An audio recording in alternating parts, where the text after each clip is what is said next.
الحمد للہ رب العالمین والصلاة والسلام علی اشرف الانبیاء والمرسلین وعلی آلہ واصحابہ اجمعین۔ قال اللہ تعالی وتبارک فی القرآن المجید والفرقان الحمید۔ اعوذ باللہ من الشیطان الرجیم، بسم اللہ الرحمن الرحیم۔ یا ایہا الذین آمنوا اتقوا اللہ حق تقاتہ ولا تموتن الا وانتم مسلمون۔ صدق اللہ مولانا العظیم وصدق رسولہ النبی الکریم الرؤوف الرحیم۔ اللہم نور قلوبنا بالقرآن وزین اخلاقنا بالقرآن وادخلنا الجنة بالقرآن ونجنا من النار بالقرآن۔ قال اللہ تعالی وتبارک فی شان حبیبہ مخبرا وآمرا ان اللہ وملائکتہ یصلون علی النبی یا ایہا الذین آمنوا صلوا علیہ وسلموا تسلیما۔ اللہم صلی علی سیدنا و مولانا محمد معدن الجود والکرم صلاۃ و سلاما علیک یا سیدی یا رسول اللہ۔ تمام حمد و ثنا، تعریف و توصیف اللہ جل مجدہ الکریم کی ذات بابرکات کے لیے، جو خالق کائنات بھی ہے اور مالک ششرہات بھی۔ اللہ جل وعلا کی حمد و ثنا کے بعد رسول رحمت، شفیع معظم، نبی محتشم، حضور ختمی المرتبت صلی اللہ علیہ وآلہ وسلم کے حضور ناز میں اپنی عقیدتوں، ارادتوں اور محبتوں کا خراج پیش کرنے کے بعد واجب الاحترام ذوی الاحتشام، معزز محتشم ناظرین و ناظرات، السلام علیکم ورحمۃ اللہ وبرکاتہ۔ ماہ سیام رمضان المبارک کی شب برکتیں، رحمتیں، کرم نوازیاں، اجالے اور روشنیاں لیے جلوہ فراز ہے، اور آج تقوی کے عنوان سے کچھ باتیں آپ کے سامنے رکھنے کی کوشش کروں گا۔ اللہ جل شانہ میری زبان پر کلمۃ الحق جاری فرمائے۔ کتاب رحمت قرآن مجید میں بار بار تقوی اختیار کرنے کا حکم نامہ اہل ایمان کے نام موجود ہے۔ تقوی ہے کیا؟ اس کا لغوی معنی تو بچنا، ڈرنا اور محتاط رہنا ہے، لیکن اصطلاح شریعت اسلامیہ میں اللہ کے حکموں کو بجا لانا اور اس کی نافرمانی سے اپنے آپ کو بچانا تقوی کہلاتا ہے۔ کسی نے کہا کہ تمہارا رب جہاں تمہیں دیکھنا چاہتا ہے تم وہاں پائے جاؤ، اور جہاں وہ نہیں دیکھنا چاہتا وہاں تم نہ پائے جاؤ، تو یہ تقوی ہے۔ حضرت کعب احبار رضی اللہ تعالی عنہ سے پوچھا گیا کہ آپ پچھلی کتابوں کے عالم بھی ہیں، قرآن مجید کو بھی آپ نے پڑھا ہے، تو آپ بتائیے کہ تقوی کیا ہے؟ تو آپ نے سوال کرنے والے سے کہا، کبھی آپ ایسی وادی سے گزرے ہیں جہاں کانٹے دار جھاڑیاں ہوں؟ تو کہا کئی بار گزرا ہوں۔ تو کہا پھر کیسے گزرے؟ کہا میں اپنے دامن کو سمیٹ لیا کہ ایک ایسی وادی سے میرا گزران ہو رہا ہے جہاں کانٹے دار جھاڑیاں ہیں، تو کوئی کانٹا میرے دامن سے الجھ نہ جائے اور میرا لباس تار تار نہ ہو جائے۔ تو حضرت کعب احبار فرمانے لگے کہ تقوی بھی اسے ہی کہتے ہیں، دنیا میں رہ کر کے اس طرح سے زندگی بسر کی جائے کہ گناہوں سے دامن داغدار نہ ہونے پائے۔ اس دنیا میں رہنا بھی ہے، لیکن اس دنیا کی شرور سے اپنے آپ کو بچانا بھی ہے۔ دنیا کے اندر موجود فتنوں سے اپنے آپ کو محفوظ رکھنا ہے، نفس اور شیطان کے مکر و فریب سے اپنی حفاظت کرنی ہے، اپنے دامن کو داغدار نہیں ہونے دینا، اپنے دامن کو پھٹنے نہیں دینا، اپنے ضمیر کی چادر پہ داغ نہیں لگنے دینا، اپنے باطن کی صفائی اور ستھرائی اور پاکیزگی اور عفت کا خیال رکھنا ہے۔ دنیا میں رہ کر کے بھی دنیا کی غلاظتوں سے اپنے آپ کو محفوظ رکھنا تقویٰ کہلاتا ہے۔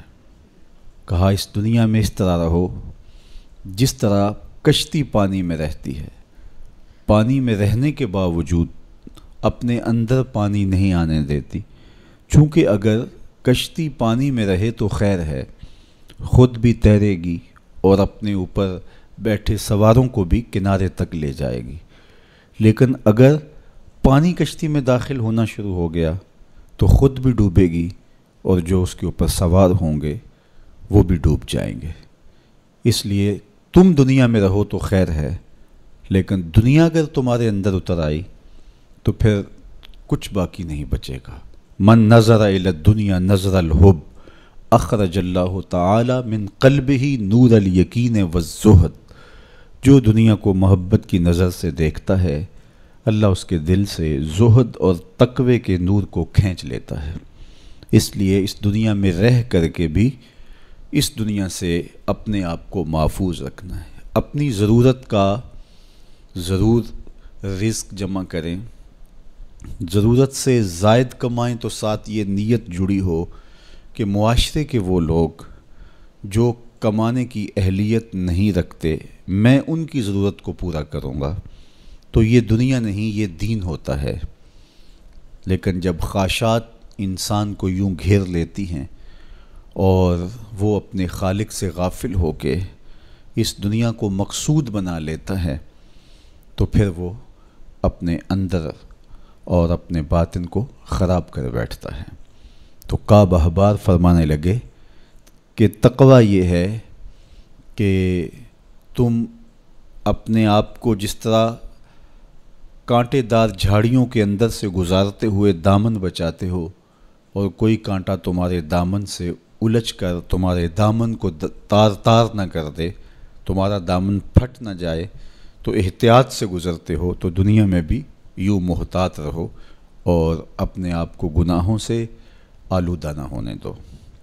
حضرت سیدنا علی المرتضیٰ رضی اللہ تعالی عنہ سے تقویٰ کے حوالے سے دریافت کیا گیا تو آپ نے بڑی جامع تعریف ارشاد کی۔ فرمایا کہ تقویٰ کیا ہے؟ فرمایا کہ تقویٰ یہ ہے کہ تم اللہ سے ڈرتے رہو، خوف خدا تمہارے سینے میں موجود رہے، قرآن مجید پر تمہارا عمل رہے، اور تم جو میسر آئے اللہ کی طرف سے اس پر تم قانع ہو، کم پر بھی قناعت تمہارا مزاج ہو، اور چوتھی چیز ارشاد فرمائی کہ تم آخرت کی تیاری میں اپنے آپ کو مصروف رکھو۔ یہ چار وصف اگر تمہارے اندر موجود ہیں تو تم متقی کہلاؤ گے۔ سب سے پہلا وصف کیا ہے کہ اپنے آپ کو اللہ جل شانہ کے خوف میں مبتلا رکھو، اللہ کا ڈر تمہارے سینے میں موجود رہے۔ اللہ کا ڈر کس معنی اور کس مفہوم میں ہونا چاہیے؟ عمومی طور پہ بندہ جس شے سے ڈرتا ہے اس سے وحشت بھی کرتا ہے، اس سے نفرت بھی کرتا ہے۔ سانپ سے ڈرتا ہے، بچھو سے ڈرتا ہے اور موذی جانوروں سے خوف زدہ ہوتا ہے، لیکن اگر ہتھے چڑھ جائیں تو انہیں چھوڑتا بھی نہیں، بلکہ ہمیں تو حکم دیا گیا اقتلوا الموذی قبل ان یوذی، قبل اس سے کہ موذی تم کو ایذا دے تم اس کا خاتمہ کر ڈالو، اگر تمہارے بس میں ہو تو تم انہیں مار ڈالو۔ تو عمومی طور پہ بندہ جس سے ڈرتا ہے اس سے نفرت بھی کرتا ہے، لیکن اللہ سے بندہ ڈرتا بھی ہے، اس سے محبت بھی کرتا ہے۔ تو یہ ڈر پھر کس مفہوم میں ہوا؟ تو کچھ اشیاء سے، کچھ لوگوں سے ڈر ان کے گزند کی وجہ سے ہوتا ہے، لیکن یہ ڈر جو اللہ کا بندہ مومن کے دل میں ہے یہ محبت کا ڈر ہے۔ جب کوئی کسی سے پیار کرتا ہے تو اس کی ناراضگی سے ڈرتا ہے، وہ روٹھ نہ جائے، وہ ناراض نہ ہو جائے۔ میری زندگی کا سارا سرمایہ تو اس کی خوشیاں ہیں، اس کی خوشی میری زندگی کا جمال ہے، اور اگر وہ روٹھ گیا تو میری زندگی اجڑ جائے گی، میری زندگی کا سارا نور ختم ہو جائے گا، میری زندگی کی ساری خوشیاں ختم ہو جائیں گی۔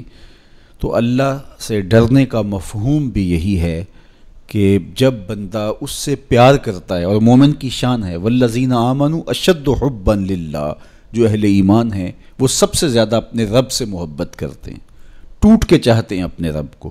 تو جب اتنی محبت کرتے ہیں اپنے رب سے تو وہ ڈرتے ہیں کہ کہیں ہمارا رب ہم سے روٹ نہ جائے، ہمارا رب ہم سے ناراض نہ ہو جائے۔ تو یہ احساس جب انسان کے ساتھ ہمیشہ جڑا رہے گا کہ میرا اللہ مجھ سے ناراض نہ ہو جائے، تو پھر اس کی زندگی کتنی خوبصورت ہوگی اور وہ گناہوں سے کیوں نہیں بچ پائے گا۔ تو سیدنا علی المرتضیٰ رضی اللہ تعالیٰ عنہ فرماتے ہیں کہ تقوی یہ ہے کہ تمہارے دل میں اللہ کا خوف بیٹھا رہے اور اس کی ناراضگی سے تم ڈرتے رہو، اور یہ احساس تمہاری زندگی میں جمال اور خوبصورتی پیدا کرے گا۔ دوسری بات، قرآن مجید پر تمہارا عمل ہو۔ جب کتاب اللہ تمہاری رہنما بن جائے اور تم اپنی زندگی کے سارے عمل کتاب اللہ کی بتائی ہوئی تعلیمات کے مطابق کرو گے تو پھر اس کا عملی نتیجہ تو خوبصورت ہوگا۔ جب تھیوری اچھی ہوگی تو پریکٹیکل بھی اچھا آئے گا۔ جب تم قرآن کے بتائے ہوئے طریقے کے مطابق زندگی بسر کرو گے تو کیسے نہیں ہوگا کہ تمہاری زندگی خوبصورت زندگی ہوگی اور تم کامیاب اور بامراد اور خوش نصیب شخص قرار پاؤ گے۔ اس لیے قرآن مجید پہ عمل اپنی زندگی میں لازم کر لو۔ یہ تمہارے رب نے تمہارے نام رسول کریم صلی اللہ علیہ وآلہ وسلم کی وساطت سے ایک پیغام بھیجا ہے، مکمل ضابطہ حیات ہے، دستور زندگی ہے۔ اس کتاب سے وابستگی، دل بستگی، تعلق کی خاطر تمہیں کبھی رسوا نہیں ہونے دے گا، تمہیں کبھی بے مراد نہیں ہونے دے گا، تمہیں کبھی نقصان میں نہیں پڑنے دے گا، تمہیں ناکام نہیں ہونے دے گا۔ تم ہمیشہ سرخرو ہوگے، کامیاب ہو جاؤ گے، بامراد رہو گے، عزتیں اور وقار تمہارا مقسوم ہوگا اگر اس کتاب کے ساتھ تمہارا تعلق مضبوط ہوا۔ تیسری بات، جو تمہیں میسر ہو اس پر قناعت کرو۔ میسر پر قناعت کرنے کی عادت بن جائے تو زندگی کی تلخیاں ختم ہو جاتی ہیں۔ عمومی طور پہ ہمیں اتنا کچھ اللہ نے عطا کیا ہوا ہوتا ہے، لیکن اس کے باوجود ہم سکون میں نہیں ہوتے، اس لیے کہ ہم ایک ہدف طے کرتے ہیں اور اس کی طرف ہم بڑھتے ہیں۔ تو میسر کا جو سرور ہے، میسر کا جو لطف ہے، اس کو حاصل کرنے کی بجائے جو میسر نہیں ہے اس کی تگ و تاز کے اندر ہم اپنے آپ کو پگھلا رہے ہوتے ہیں۔ تو اس لیے ہم جب اللہ کے دیے گئے پر قناعت کریں گے، ہاں آپ زیادہ کی کوشش کر سکتے ہیں اس نیت کے ساتھ کہ میں دوسرے ضرورت مندوں کی ضرورت بھی پوری کروں، لیکن اطمینان آپ کو یہ ہونا چاہیے کہ جو مجھے میسر ہے، یہ میرا مقدور تھا، یہ مجھے مل گیا، اور اگر میرا مقدور کوئی اور بھی ہوا تو وہ بھی مجھے مل جائے گا، اور ملے گا تب جب اس کا وقت ہوگا، وقت سے پہلے نہیں ملے گا۔ جب ہم اپنے مقدور کو وقت سے پہلے حاصل کرنے کی کوشش کرتے ہیں تو پھر زندگی میں تلخی بھر جاتی ہے، ہم بے چین ہو جاتے ہیں کہ وہ مل کیوں نہیں رہا، میاں وہ کیسے ملے، اس کے ملنے کا بھی وقت ہی نہیں آیا ہے۔ تو ہم ایک اضطراب میں مبتلا ہو جاتے ہیں، بے چین ہو جاتے ہیں۔ اور اگر ہم یہ یقین کر لیں کہ ہمارے مقدور کا ہمیں جب وقت ہوگا تو ضرور ملے گا، تو پھر زندگی کے اندر ایک طمانینت پیدا ہو جائے گی۔ تو جو تھوڑا میسر ہے، جو زیادہ میسر ہے، اس پر ہم مطمئن ہونے کی عادت پیدا کر لیں۔ سیدنا علی المرتضیٰ رضی اللہ تعالی عنہ سے ہی مروی حضور کا ایک فرمان ہے، جو اللہ کے دیے گئے تھوڑے رزق پہ راضی ہو گیا، اللہ اس کے تھوڑے عملوں پہ راضی ہو جائے گا۔ تو قناعت کا جوہر نصیب ہو جائے تو پھر زندگی سوکھی بھی ہو جاتی ہے اور تقوی کی دولت بھی نصیب ہو جاتی ہے۔ چوتھی چیز سیدنا علی المرتضیٰ رضی اللہ تعالیٰ عنہ فرماتے ہیں، یہ ہے کہ تم آخرت کی تیاری میں لگے رہو۔ تمہارا جب ہدف وہ ہے کہ میں ایک دن اللہ کے حضور پیش ہونا ہے اور اپنے سارے اعمال کی جواب دہی اور سارے اعمال کا حساب میں نے اس کے حضور پیش کرنا ہے، تو پھر تم پھونک پھونک کے قدم رکھو گے، حزم و احتیاط سے زندگی گزارو گے۔ اور تقوی نام ہی حزم و احتیاط کا ہے، تقوی نام ہی زندگی کو منظم اور مرتب کر کے اللہ کے حکموں کو بجا لانے کا ہے۔ حضرت شیخ احمد شیخ مجدد الفسانی علیہ رحمہ فرماتے ہیں کہ تقوی دو چیزوں سے عبارت ہے، ایک اللہ کے حکموں کو بجا لانا اور ایک اللہ کی منع کردہ چیزوں سے اجتناب کرنا۔ اور بڑی خوبصورت بات آپ نے کی، فرمایا اللہ کے حکموں کو بجا لانا، اس کی اطاعت اور فرما برداری کرنا، یہ تو فرشتے بھی کرتے ہیں اور انسان بھی کرتے ہیں، لیکن وہ چیزیں جو منع کی گئی ہیں ان سے رک جانا تو یہ کام صرف انسانوں کا ہے، چونکہ فرشتوں کے اندر تو یہ چیز ہی موجود نہیں ہے، ان کے اندر خواہشات رکھی ہی نہیں گئی جن سے وہ رک جائیں، آرزوئیں رکھی ہی نہیں گئیں جن سے وہ باز آ جائیں۔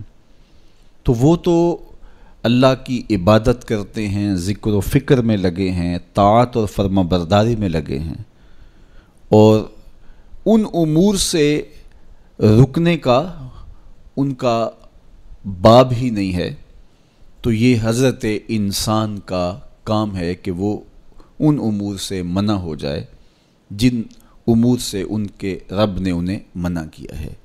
تو یہ شے حضرت انسان کو ممتاز کرتی ہے اور تقوی کے حصول کا ذریعہ اور ضامن بنتی ہے۔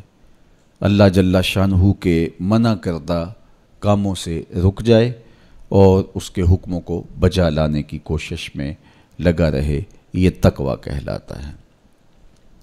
بعض نے یہ کہا کہ انسان کے جو ظاہری اعمال ہیں اور انسان کے جو باطنی اعمال ہیں، ان دو اعمال کو دو حصوں میں تقسیم کیا، تو کہا کہ جو باطن کے اعمال ہیں وہ تقوی کہلاتے ہیں۔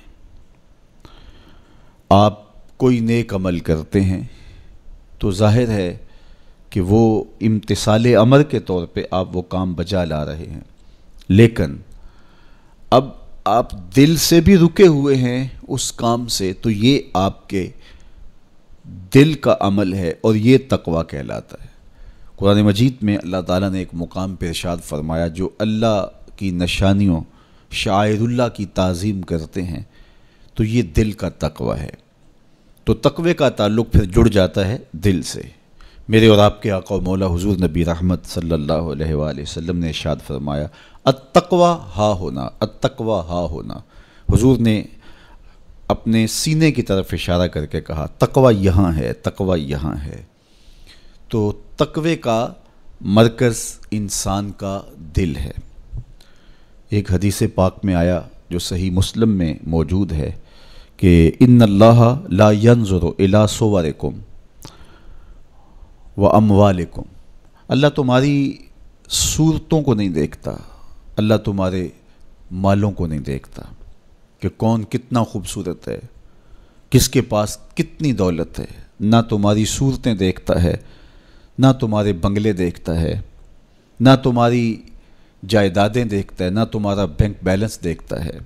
اسے تمہاری صورتوں سے غرض نہیں ہے، اسے تمہارے اموال سے سروکار نہیں ہے، وَلَٰكِن يَنظُرُ إِلَىٰ قُلُوبِكُمْ وَأَعْمَالِكُمْ، وہ تمہارے دل دیکھتا ہے اور تمہارے عمل دیکھتا ہے۔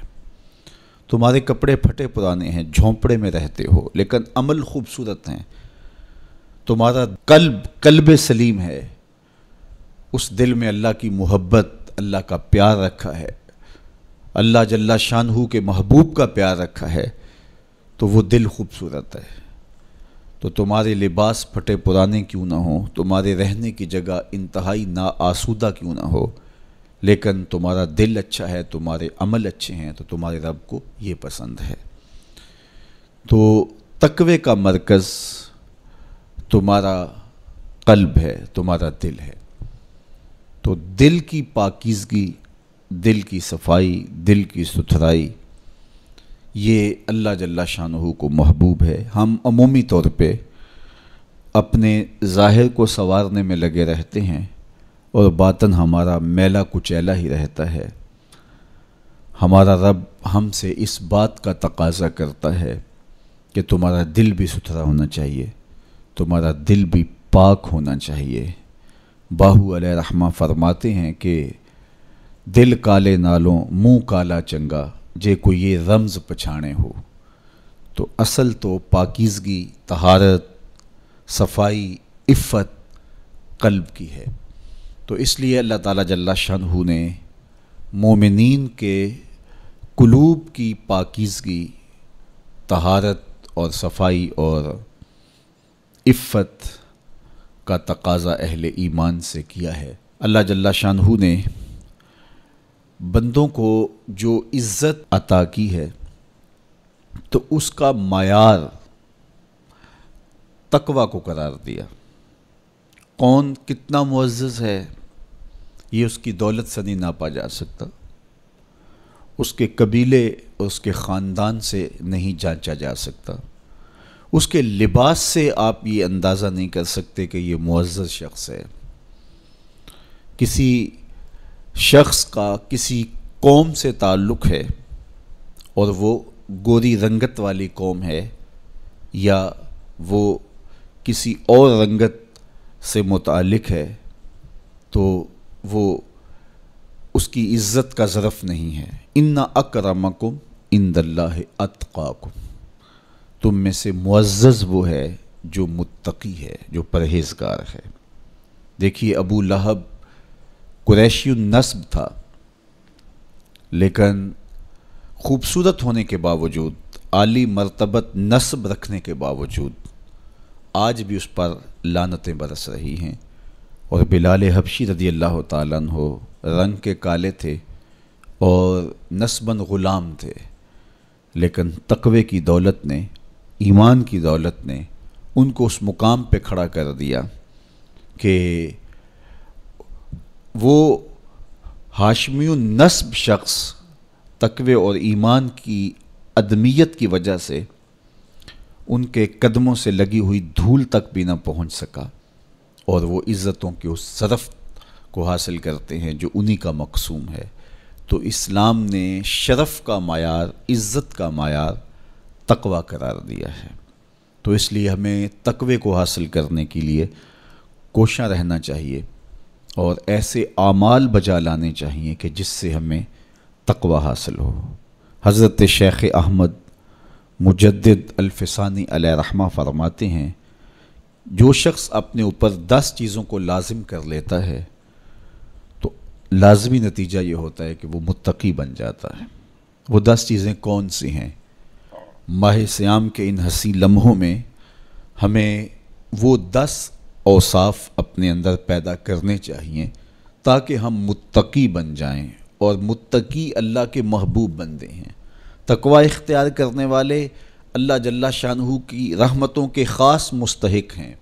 جنہیں تقوی کا نور نصیب ہوتا ہے وہ اللہ کی رحمتوں کے سائے میں آ جاتے ہیں۔ اگر ان پر مصائب، آلام، مشکلیں آتی ہیں تو ان کے تقوی کی وجہ سے اللہ انہیں راستے عطا کر دیتا ہے۔ وَمَن يَتَّقِ اللَّهَ يَجْعَل لَّهُ مَخْرَجًا وَيَرْزُقْهُ مِنْ حَيْثُ لَا يَحْتَسِبُ۔ اللہ اکبر۔ ارشاد فرمایا کہ جو اللہ سے ڈرتا ہے، تقوی اختیار کرتا ہے، اس کے لیے ہم مصیبت سے نکلنے کے راستے پیدا کر دیتے ہیں، اور اللہ جل شانہ اس کے لیے وہاں سے رزق عطا کرتا ہے جہاں سے اسے گمان بھی نہیں ہوتا ہے۔ تو یہ تقوی کا نتیجہ ہے جو اہل تقوی کو نصیب ہوتا ہے۔ تو حضرت شیخ نے 10 وہ امور بتائے جو اپنے اوپر لازم کر لینے سے تقوی نصیب ہوتا ہے۔ سب سے پہلی بات آپ فرماتے ہیں زبان کو غیبت سے بچائے۔ اتقاء کے حصول کے لیے زبان کو پاک کرنا ضروری ہے۔ انسان کے زیادہ تر گناہ اس کی زبان کی وجہ سے ہیں، اور غیبت یہ بدترین عمل ہے، اور اس کو بدکاری سے بھی برا قرار دیا گیا ہے۔ الغیبت اشد من الزنا، تو اپنی زبان کو غیبت سے بچائے۔ دوسری بات ارشاد فرمائی کہ بدظنی سے بچے، کسی سے خواہ مخواہ بدگمان ہو جانا اور اپنے دل کو کسی کے لیے میلا کر لینا اور اس کی بدگمانی دل میں پالنا، تو یہ تقوی کے منافی ہے۔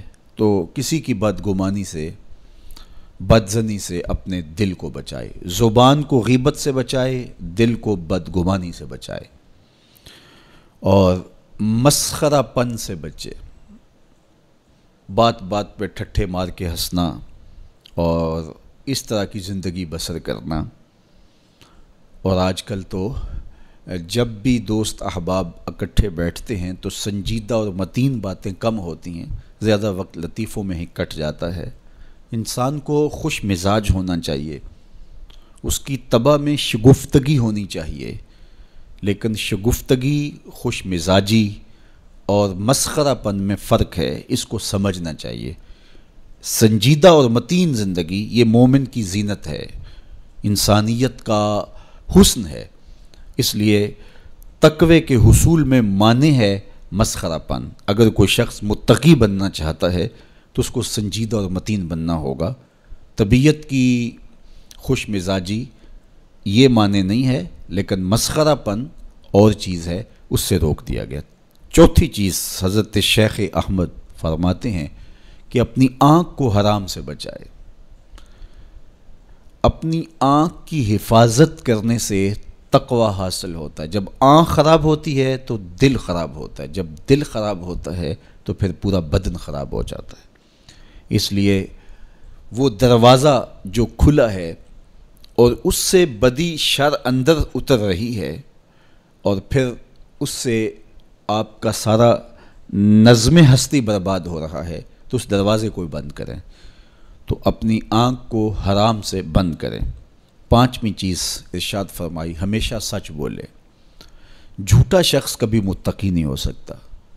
اتقاء کے حصول کے لیے اپنے آپ کو سچ کا خوگر بنانا ہوگا۔ سچ کے بغیر کبھی نہ بولیں۔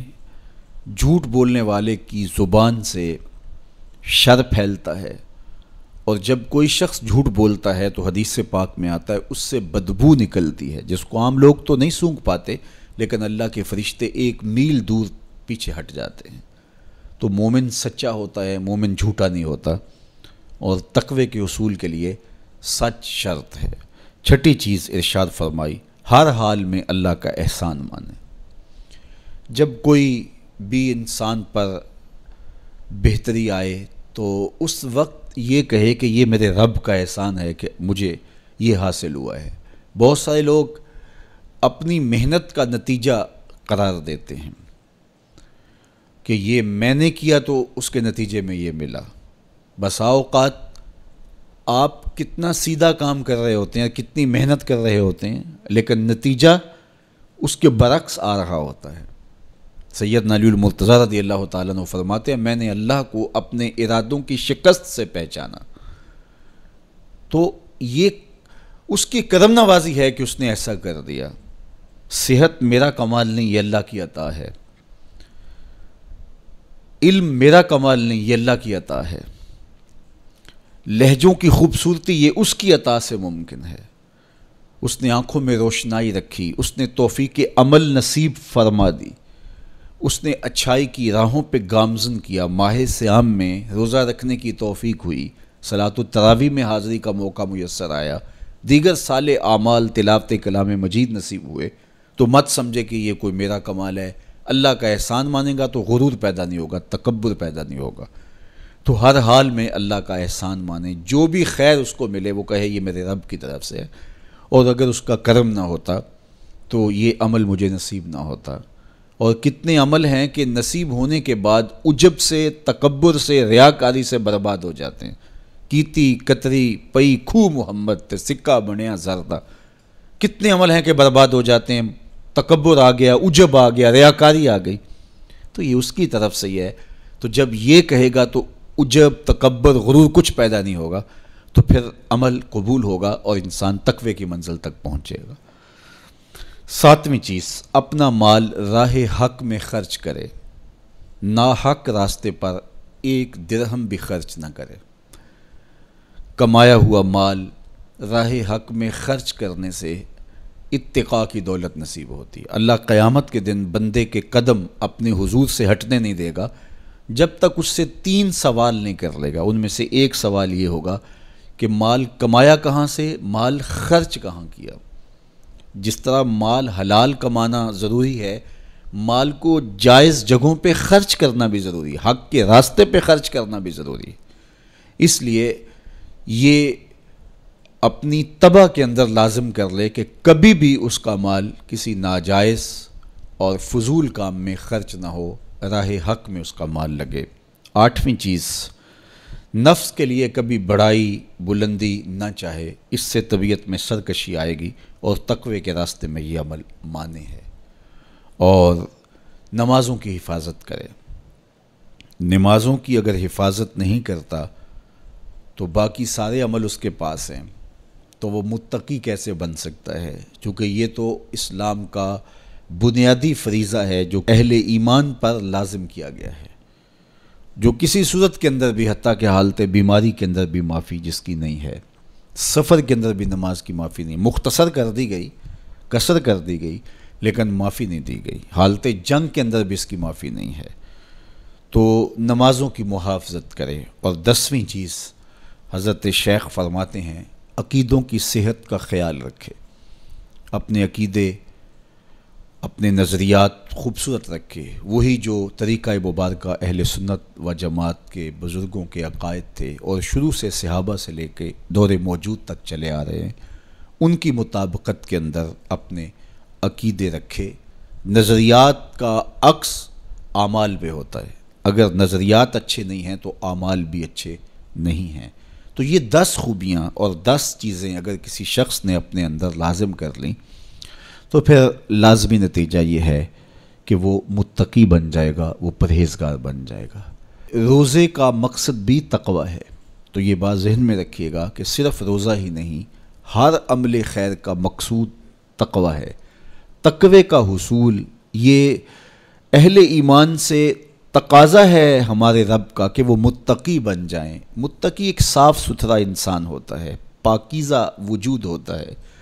متقی شخص کسی کو ضرر نہیں دیتا، کسی کو دکھ نہیں پہنچاتا، وہ کسی کا حق غصب نہیں کرتا، کسی پر ظلم، زیادتی، جور و تعدی سے پیش نہیں آتا، وہ لوگوں کے حقوق کی پاسداری کرتا ہے، وہ اپنے فرائض کو پورا کرتا ہے، وہ خلق کے حق کو بھی ادا کرتا ہے اور خالق کے حق کو بھی ادا کرتا ہے، وہ دھرتی پر اللہ جل شانہ کی رحمتوں کا روپ ہے، دھرتی کا بوجھ نہیں ہے بلکہ دھرتی کی زینت ہے۔ تو ایسے پاکیزہ وجود یہ مقصود ہیں شریعت کے، اس لیے ہمیں تقوی ہر صورت میں حاصل کرنا چاہیے۔ قرآن مجید میں تقریباً 258 مرتبہ تقوی کو اختیار کرنے کا مختلف صیغوں کے ساتھ حکم دیا گیا ہے۔ تو اب آپ اندازہ کیجئے یہ کتنی اہم شے ہے جس کا تقاضا اہل ایمان سے کیا گیا ہے۔